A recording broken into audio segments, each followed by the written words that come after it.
Hi friends, welcome back. I'm back with a new story.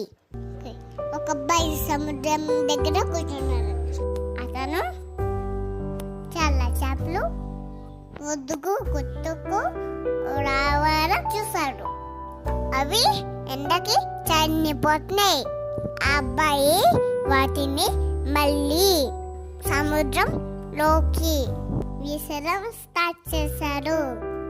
ఇదంతా చూస్తున్న పెద్దాయన, చూడు బాబు, ఇలా ఒక్కొక్క చేప విసరటం వల్ల ఏమీ మార్పు ఉండదు అన్నాడు.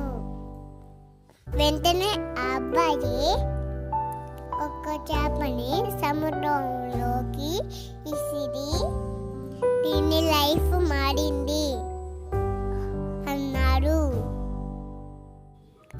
సో ఫ్రెండ్స్, మనం అందరినీ మార్చలేము. మనం చేసే హెల్ప్ వల్ల ఎవరైనా ఒక్కడి లైఫ్ మారితే చాలా గొప్ప విషయం.